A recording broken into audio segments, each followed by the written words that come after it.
When last we left our heroes, Problem Sleuth, flummoxed, bamboozled, and really just pissed off by his plucky team's fight with the evil Mobster Kingpin, had decided to summon and incidentally hire the Midnight Crew to show this ragamuffin piker who really holds the cards. The dangerous band of mobsters threaten you with their sinister shadow-based magic. One of them tries to intimidate you with the Ace of Spades, but you retaliate with your own hand of deadly and highly intimidating cards.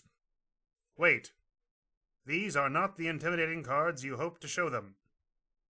Oh no, that guy did not just show you his collection of gay pornography. That did not just happen. Slighted by the man's vulgar conduct, the band of rogues heads below deck to join forces with Mobster Kingpin. They call for him to come out of his fort. The leader of your group assesses Mobster Kingpin's fitness for joining the Midnight Crew. He's just not quite cutting it somehow. You transform Mobster Kingpin into Shadow Mobster Kingpin. Now that's what you're talking about. Shadow Mobster Kingpin and the Midnight Crew head to the deck for an old-fashioned gang-style brawl. Demon Head Mobster Kingpin gets out of the way because it looks like shit's about to go down pretty hard and heavy. Spade Slick wreaks havoc on Problem Sleuth with his cast-iron horse hitcher. Club's Deuce employs his crook of felony to bludgeon A-Stick in the snout to establish similarity. Diamond's Droog viciously wields his ultra-violence Q-Stick against Zombie A-Stick. Pickle Inspector tiptoes away because he finds all the commotion quite upsetting.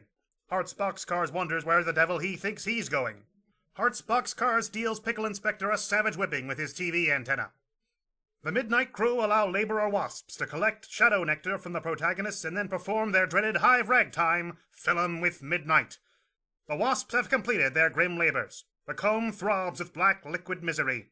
Once you fill 'em with Midnight, these do-gooders will wish they never left their offices.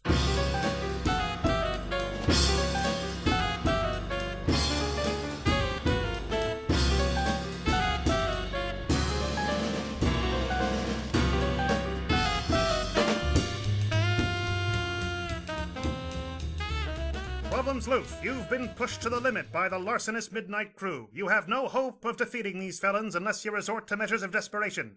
You call for Past Future Pickle Inspector's help. Past Future Pickle Inspector conjures one of his most deadly imagined weapons, the Catenated Doomsday Dice Cascader, featuring loathsome pop-o-matic bubble technology.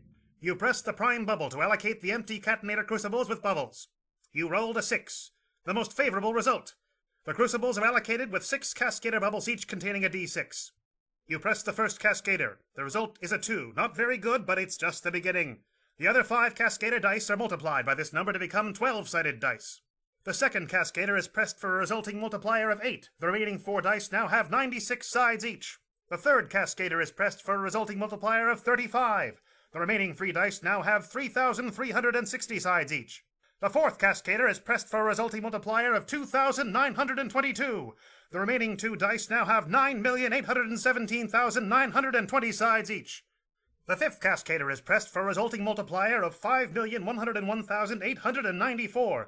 The final remaining die now has 50,90,870,753,280 sides. You roll the last die by pressing the final Doomsday Cascader. This will trigger the weapon on the terrible device and potentially deal up to 50 trillion hit points in damage. The Doomsday Cascader rolls a 1! Thinking the name Midnight Crew is probably an obscure reference to something, you decide to Google it and learn more. But it seems all you can find are references to some Afrobeat Christian gospel group in Nigeria. This is complete bullshit. Hearts Boxcars returns with armloads of colorful Nigerian robes for you all to wear during your spiritually moving attack of soulful devotion to your Lord Jesus Christ. Diamond's Droog deals Boxcars a senseless drubbing with his ultra-violence Q-stick. Professor Wasp takes a healthy swallow of his own medicine, boosting his meddling level. Soon he becomes quite fidgety and searches about for other people's business to poke his professorly erudite nose into. He makes a number of highly improbable appearances throughout canonical story events and starts messing things up. The elbow has been dislodged, but Professor Wasp quickly replaces it with 10 bassoons. Professor Wasp makes off with the riches stored in the Owen Wilson bust and then gives Ben Stiller some sweet new shades. He steals a salted melon from the weasels who all promptly start flipping the fuck out. And then he puts it on top of this thing. And he keeps doing things like this for a while. No one can stop him. The honeybee professor enlists the support of the clown bard to conjure a window and a highly tempting pie left to cool on its sill. The wasp professor understandably makes a beeline for the pie, which quickly disappears per the hoax of a mischievous clown. The honeybee professor summons a portal counterpart window and positions it to face the clown's window.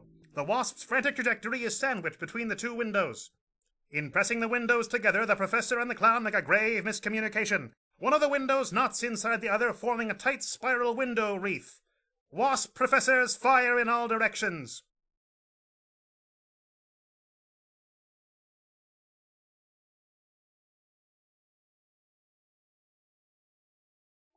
Meanwhile, a dark menace has been awakened from a century's slumber. The flesh of that melon is getting a little raw from the wicked antenna bruising. The menace eyes the melon. It does not enjoy what it sees. The weasel wraith flips the fuck out of his black belfry. The midnight crew deploys his fury against Team Sleuth. Oh, shit! Now that Team Sleuth has its hands full with the weasel wraith, the midnight crew turns its attention on the army of meddling wasp professors. They invoke their deadly maneuver, combat operandi shadowboxing, to counter the professor's hijinks. The midnight crew summons a mysterious shadow box. It could contain anything. The possibilities have even the professor bamboozled. Hart's boxcars rolls some dice to establish the strength of the attack. He rolls boxcars for maximum damage. The thing about Hart's boxcars is he always rolls boxcars. Schrodinger's cat is released from the shadow box in every state that exists between being alive and dead. Again, the probability professor is flummoxed because the cat exists in every state of probability at once. And unfortunately for the professor, every one of those cat states is unbelievably deadly. Tune in for our next episode, Act 1031, or What the Fuck Is This Intermission All About Anyway?